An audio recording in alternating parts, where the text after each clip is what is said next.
I'm Jessica, and I work in a clinical laboratory for a small hospital, 53 bed. We have an ICU. I work as an allied health technician. So we incorporate phlebotomy in addition to some other duties within the hospital as needed. We do EKGs, we respond to codes, we do CPR, we serve as a resource for laboratory questions. And the primary function is sample processing and collection of any diagnostic sample. So yeah, it's a nice little branch out from just phlebotomy. Exactly. Yeah, you get to cover, and that's what we see in some of the smaller hospitals is multiple hats. Yep. So yeah, I enjoy it. Good. So how has this pandemic impacted your daily functioning and how you're doing your job? It is a weird place to be. Mm-hmm. My job, in a sense, has gotten slower because we stopped doing elective surgeries. They are transferring patients. So our intensive care unit is generally COVID patients. They are, the organization that I work for has set up a command center for a regional area. And so they do a good job transferring non-COVID patients to another facility if they're in need of intensive care. But the patients that stay are generally COVID patients within our intensive care unit. We do have a COVID med-surg unit that they're separating patients from, but it's a weird busy. So with patients that we do have in-house, they're busy, right? But the patients, like there are empty rooms for patients because they're trying to keep our general admission patients out. So any of our knee replacements, any of that stuff has kind of disappeared. And so it's an unnerving feeling because you don't know, it doesn't feel normal. Exactly. Yeah. Exactly. That's kind of what I've heard. It's a strange feeling because it is kind of empty, yet the patients that are there are very busy. Yes.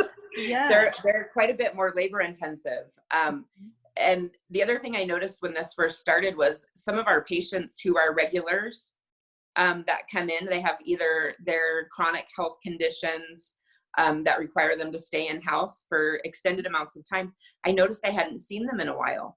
And so in the beginning, it was, you think about, well, I wonder how they're doing or how they're faring. And some of them are not financially secure. And so, you wonder what life looks like for them. But my last 7-day rotation, some of those patients have returned because they can only stave off medical care for so long. Right. And so that's been an interesting experience interacting with them. Some of them are now COVID positive and some of them are not. They're just there for their standard care that they normally get. So right. So are they keeping dedicated staff kind of on the COVID units, or they still are from a nursing perspective? And see, that's where I think laboratory kind of falls in this weird crevice. And that adds to the anxiety. So the units we have different pods. And so one of the pods was set up as a COVID unit. There are PPEs set up there. In addition to on the regular units, they have their personal protective equipment there. The laboratory is often forgotten because we normally, when we interact with a patient, we go to the room and there's an isolation cart outside of the room that we access those PPEs through. Well, with everything that's happened and the monitoring of the PPE supplies, the carts don't contain them. And so they're not in our department. They're not in the isolation carts. And so it takes a little bit more time to figure out, where am I getting my supplies from? Okay. Our hospital started handing out, it became required that staff wear masks, just the surgical masks. They're handing them out at the desk. And so when you come into work, you have to go and sign a mask out that you get. And then you drop it off at the end of your shift in a box so that it can be cleaned. And then it goes back into general population. The N95 masks, you have to sign one out. And then recently they started within the last, I think 2, maybe 3 weeks, they started disinfecting those. So you turn those in with your name and department, and then they return it back to you. And they've done a fantastic job of returning them fairly quickly. But sometimes you find yourself in a position where I'm not sure where to go to get the equipment I need. Thank goodness it's not an emergency. Mm-hmm. So it's like stress in a million little drops as opposed to just a big bucket. That's a great way to put it. That's a really good analogy. And just from, there's a comfort level that comes with using equipment that you're familiar with. Mm-hmm. And so initially we were using the N95s that we all get fit tested. I had a patient one night that they coded, and so I needed a mask. I got an N95 mask from our house supervisor. It was a different N95 mask than I had used before, but I have been trained to check for a seal. And so I used that mask. We intubated the patient in the room. And the next day I got a message from our employee health that I needed to be fit tested for the mask that I used the night before, which immediately made me a little nervous. Oh, okay. I sure hope that the seal is right. Good. And it did. It worked. It actually, it was more comfortable to wear than the ones that we are normally supplied. Everything from that to the isolation gowns. So we have had periods where the isolation gowns are actually the sterile surgical gowns because we're waiting for a shipment to come in. And it's trying to maneuver and perform your job when everything is changed a little. It's like it almost shifted 2 degrees to the right. And so trying to get through the COVID emails every day, the updates. Mm-hmm. And working night shift presents its own challenges with that communication, right? So we have to dig a little deeper and look, kind of rely on each other, which we usually do on night shift anyway. But yeah, so that is a little anxiety producing. Mm-hmm. Definitely. I can understand that. That is a fear that, one day you're wearing the mask thinking you're safe, and then, and then you're getting fit tested. Yes, that's definitely. How is morale and feelings along with your coworkers? I think the morale is high. There are outliers, but there are outliers in staff regardless of what's going on. So there are a few that I have heard grumblings. And I understand that it's coming from a place of anxiety and confusion, and it's from nurses. And generally, I get it. I get that their burden is a little heavier than mine is right now because they have such intimate interaction with their patients. And so I give them grace, and try to support them. And it's actually, I think it took a week before we started talking about what this feels like, as opposed to just being in function mode. Mm-hmm. And so it was nice and comforting for me to be able to have a forum that we could be human with each other. But I think that's important. It's one thing to work in healthcare and keep that task-oriented mindset, and you're not really human in those situations, but this changes it because we are all just a little afraid. Right. So was that organized through your organization, or how did you guys? I just do it. Good. It's great. It's just the person that I am.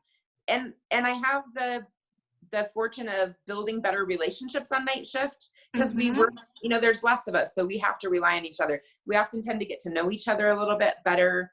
And it's one of the things that I love about night shift. So I think that it offers the ability to speak openly without worrying about whether management is there. And it's not a negative reflection on them, but having them removed gave us the opportunity to, what are you afraid of? What are you doing to help care for yourself? What are you doing to help care for your patients? And I have friends that work, I worked at a bigger hospital that was it was a tri-state hospital, and it was the trauma center. And I moved to this hospital because I'm in school for nursing. And so it's a slower pace, but I still talk to them, and that's where our command center is. And I've asked in conversation with them, how is this, I realized we're FaceTiming with visitors because that's the other eerie thing is there's no family there. Right. And so it makes me sad for the patients. And so I asked one of my friends, how are you dealing with this as a nurse, having to have this intimate interaction? Like you are function with family member there normally, but this is different. You're holding a phone and you're privy to what usually is a private conversation between a loved one and their family member in these circumstances, but you're there watching. And that, how is your heart? And that's what I ask them. How is your heart doing with this? And it's rough. It is rough for them. It's rough when I overhear it. That's amazing. I mean, it's interesting just driving down the street and not seeing cars. So I can imagine just not seeing the visitors and how personal that gets. That's amazing that you're able to get people to maybe stop and think about how they're feeling. Because unfortunately, it's been missed a little bit. So, and how are they coping? How are they dealing with those kinds of things? They are, I believe, relying on each other. There definitely is talk about drinking. Of course. I think it's normal. I mean, that's a normal way to cope with it. It's hard because it's not just at work. There's that whole dynamic at work and the stressors there. But we're not just healthcare providers going into this rough situation. We are also citizens in this country that are dealing with the stuff that's going on outside of work. And we have spouses that have lost their jobs. My husband has lost his job. And there's fear of that. There are spouses who are working from home and dealing with relationships that maybe weren't as stable to begin with. And now this is making it even harder, or trying to homeschool kids, or it's just, I think being able to be human in front of each other and a little bit vulnerable makes all the difference in the world. We have friends who, my husband's been baking. Here's a perfect example of caring for each other. My husband has sent, so I work 7 on, 7 off. He has sent fresh baked bread or cookies literally right out of the oven every single day that I work to bring to work and share. Well, that's wonderful. It's just a matter of sharing, I think, that a little bit of love with somebody to let them know, we appreciate what you're doing. We appreciate what you're adding to this picture. So it's nice. We do drive-bys. We've driven by and dropped off bread to people, our friends on their days off, right. And it's hard not being able to hug them if you're a hugger, especially during this time, not being able to share that a meal or something like that. So right. Yeah. That's great. That's wonderful to hear. What you mentioned, you're going to school to be a nurse. Has it impacted that decision at all? It has not. No. And one of my goals is to do public health nursing. My dream is to go to Kenya and work as a nurse, right outside of Nairobi. I need to set my feet there. It may not be what I do long term, but has been my goal all along. So no, it's been harder with school. Sure. The anxiety that happens, like focusing on my classwork and stuff. And I'm getting ready to apply this next week, actually, because the semester ends on Tuesday. But no, I was a little worried that the program was going to get canceled, and I've been working pretty hard at it for a while. So no, I love it. I love healthcare. I always have. So. Wonderful. I know there's some talk of, is this going to be like a 9/11 situation where it draws people in, or is it going to have people? That's an interesting question. That I hadn't thought about that, but that is an interesting question. I haven't heard much talk from staff right now. I haven't heard mention of, I can't do this anymore, in those intimate conversations. I think people are generally, they're resilient and they're pulling up their bootstraps and doing what they love to do. Now we'll see how it ends, like after this, how it impacts them. Right. I can definitely see exhaustion in people's faces more. So. Right. And when you think something maybe a month long is now pushing out to 2 months, and then is there going to be another wave? And definitely, the uncertainty of it all is definitely scary.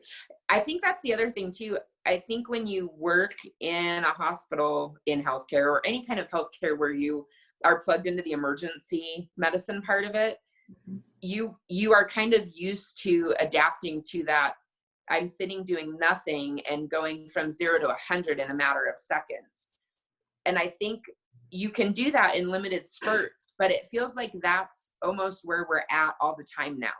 We're sitting at the ready for something, for a code, for something emergent to happen. And it oftentimes is not happening. Interesting. So, yeah, I think it's going to cause exhaustion. Absolutely. Just even maintaining that mental awareness. Yeah. I don't think people who don't work in those kind of jobs understand the toll that takes. Is you're sitting doing nothing, but it almost causes a hypervigilance because you're waiting, and it takes a toll on you. Yeah, absolutely. How do you feel healthcare is going to be changed by this? Even just your daily work or the bigger picture? Yeah, I am a little concerned about the visitor restrictions. I know that in our organization, initially there was talk, even with like laboring moms, of nobody being allowed in the facility or with the mother. And then that changed very quickly. I don't like the idea that that's where healthcare would go. I feel like we're taking a step back in time where patients were the property of the hospital, so to speak, and their care was provided only from licensed healthcare professionals, and the family had no business being in there. I love that the medical field changed to including family and friends and support. I think it's important for the staff to see that this is a human being and their interaction in their family dynamics. And so I'm a little nervous that we may remove that body, mind, and spirit kind of thing in an effort to protect our patients. But I hope that part doesn't change, and that we can go back to people having support people with them. Right. So. Right. It's so personal. We teach families to help care and be involved. And definitely now to see it being done over an iPad or a phone, to even just have those connections. It seems so cool. It does. I mean, I know I'm proud that we are all adapting and doing the best that we can during this time. But I hope that the pendulum swings back a little bit as we get a better handle on this. So right. I on my off stretch work at a COVID collection site. And initially we opened to just healthcare providers, and their faces coming through in the beginning were, it was a little much. You can see the fear in them and that uncertainty of, is this going to be it? Am I going to get sick now? And we opened up to first responders as well. And the police force coming through, because I don't think they were as protected as we were, or felt as protected to have access to it. So I have friends and coworkers who have been working at that clinic for weeks full time, and it's stressful for them. Right. It's hard. You're only interacting with them in their car for a few minutes, but you hear their stories of, this is what happened, or I don't know what to expect. I had a sheriff ask me where you can get a mask. And I'm standing there in a PAPR, and I'm like, honestly, I hadn't thought about that, because I go to work and come home. I hadn't thought about what it's like in the public outside of work. How do you get protective equipment? So right. That's interesting. What precautions are you taking when you come home? has your routine changed from what you used to do? Well, I've always taken my shoes off before I come in the house, but I actually I get undressed in the laundry room most mornings and throw my clothes. I've always washed my scrubs as soon as I get home, but I am a little more deliberate now. So I take that off and put it in the washer, which my husband thinks is hilarious, because then I go running through the house, in my bra and underwear. And so I suppose I can hang clothes up in there. But that doesn't happen. I wash my hands, and I started wearing a head covering at work. Other than that, I don't take a shower when I come home, and I know I probably should. Right. But I'm just exhausted. Yeah. So I did those night shifts. I know. Yeah. It's a miracle to get home. It is. Yes. Yeah. So. Well, what would you tell, and even yourself thinking about being a student, what would you tell students and people who are going into healthcare? What would you want them to know about this? Interesting. I would tell them not to let it deter them from getting into healthcare. I think that this is a perfect example of helping people when it's not pretty, when it can be scary. And I think that it exemplifies probably 200% what healthcare really is like when it's down and dirty. Things change. Whether you're working during this time or not, being in healthcare, you have to be resilient, and you have to be able to adapt to things constantly changing, because the science changes constantly. So one day you come into work and you're working with an IV pump that you're used to, and then you come back to work after having a couple of days off and the organization has changed IV pumps. Mm-hmm. It can be like, those are little things that happen continuously.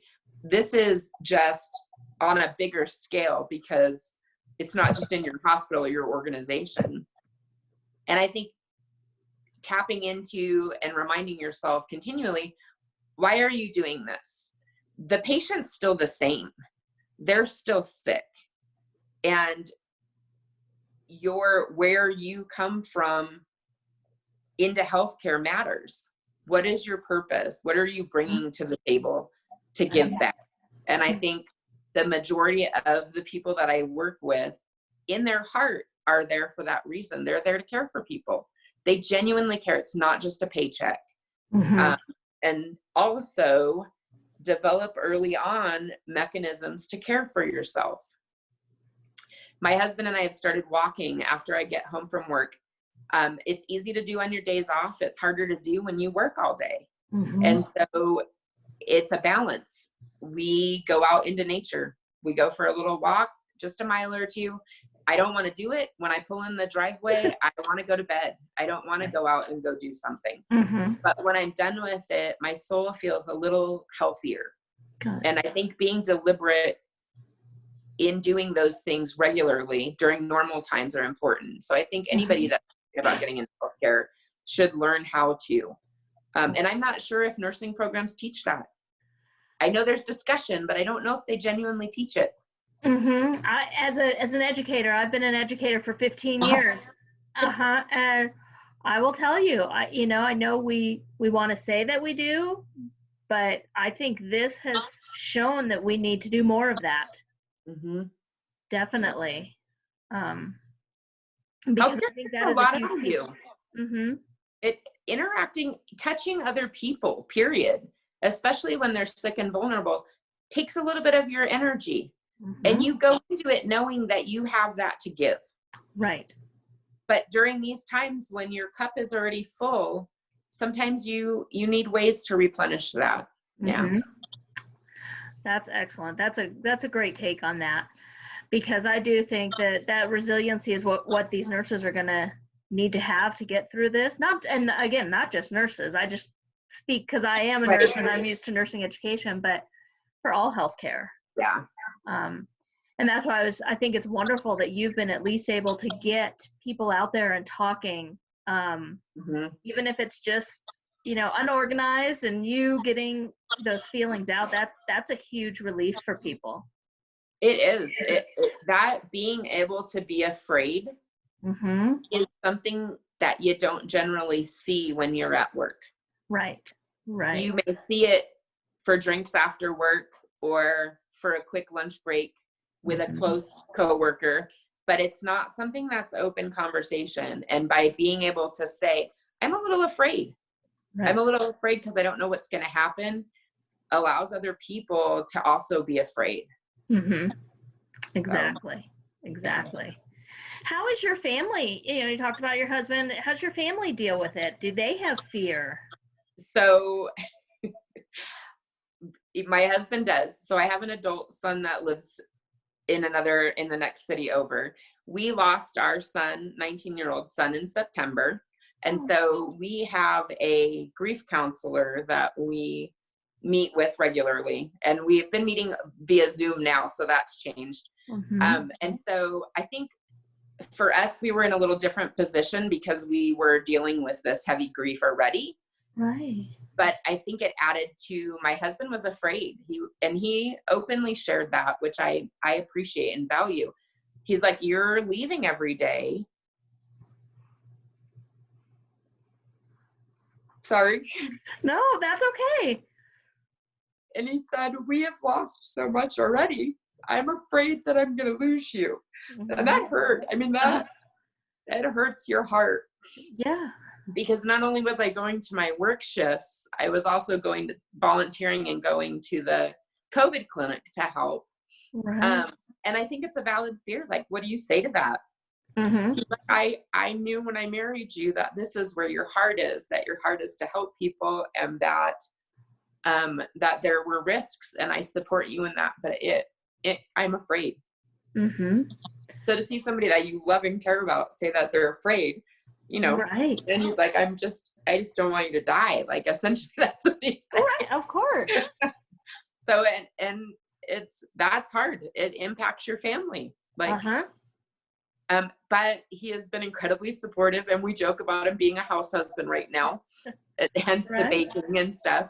And, he does a great job of supporting me in my heart, but also in my physical body. Like when I don't want to go walk, and he's like, "Oh, we're going to go. Let's go." You don't get to complain about not being active and walking. They're two different things. Like So he does a really good job. I feel like I come up short sometimes because I'm empty, like between work and school, and I don't feel like I support him as much as I normally do. But I think he understands. So that's wonderful. Yeah, that's wonderful. That has to be that balance. That's great. That's good. That's really good. He lays and snuggles with me. Like, I think that's the other thing is we're lacking physical touch right now. Right. Because I've noticed normally I would use touch with my patients. Like, I don't want to come in somebody's room and do something invasive and hurt them without connecting with them first. So I would often put my hand on their hand. I'm Jessica. It's nice to meet you. How are you? What's your name? This is what we're going to do right now. Just to kind of connect with them before I stab them with a needle. I'm less touchy now. And I feel like people are. My coworkers, we're not hugging like we normally do, or just in the world. And so that burden falls on him, because when I'm feeling anxious or I just need that physical contact, even though he's just woken up because he slept all night, he will come and lay with me until I fall asleep. And it means the world, and it's very healing. So absolutely. Yeah. It fills you back up, and that's huge. Oh, that's wonderful. That's wonderful. Well, this has been amazing. I so appreciate you sharing everything. Is there anything else you want people to know or remember about this? Just stay kind. We're going to have disease and sickness and illness and situations that are rough. It doesn't change the core of healthcare. It shouldn't change why you're doing what you're doing. Right. And that's because you care and you want to make a difference.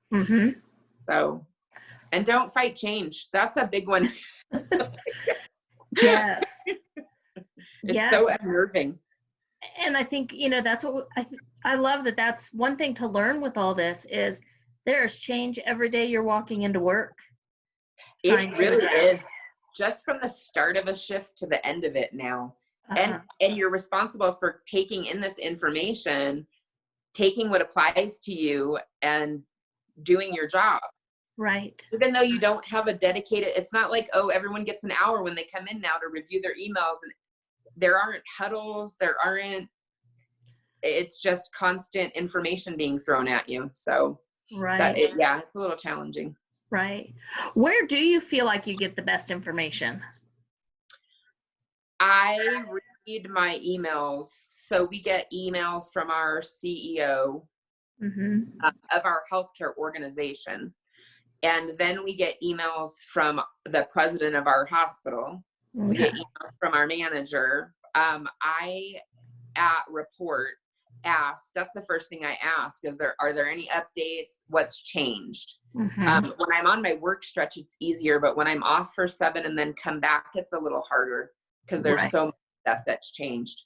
Mm-hmm. And then my manager is very open. So if I have a burning question, I will ask her. I'll text her and ask her. I talk with the house soup, who I'm friends with, to get, is this what's really happening? Is this, how has this changed? So it's frustrating. And I think at first glance, one would think, oh, they're doing a terrible job. But they're not. They really are. I can see the deliberate intent in trying to disseminate information to people. Right. And I recognize the challenges that they're having from, like, it's a system-wide program. So, right. No, I appreciate the effort that's being made. That's great. Yeah, there's major information overload, I think. Yeah. With data. And so on your days off, do you try to remove yourself a little bit from that? Well, I was working at the COVID clinic, right? 4 of my 7 days off. Oh, okay. So I was trying to pick up as many shifts as I could to help make up for my husband not working. Right. And then the other days I really do schoolwork. Got to get through that piece. Yes. But I'm actually on vacation right now. Good. So take some time. Yeah, I'm ready. And That's we were going to go to my niece is graduating from nursing school at Washington State, where my best friend teaches. And so we were supposed to go there for the graduation. Well, our graduation got canceled. Of course. And we're contemplating driving there, but I don't know. We're not supposed to leave till next week. Like, the restrictions are supposed to be lifted, but I have to do some research because I don't even know if, like, bathrooms at rest stops will be open. Right. And so I have been trying to get on the, like, Chamber of Commerce and trying to find information. You can't find it definitively. And we have to cross through Wyoming and Idaho and into Washington. So it's still up in the air if we're going to go. Yep. I can understand that. Yeah. Yes. Well, I'm going to go ahead. I just want to say thank you so very much. I appreciate your time.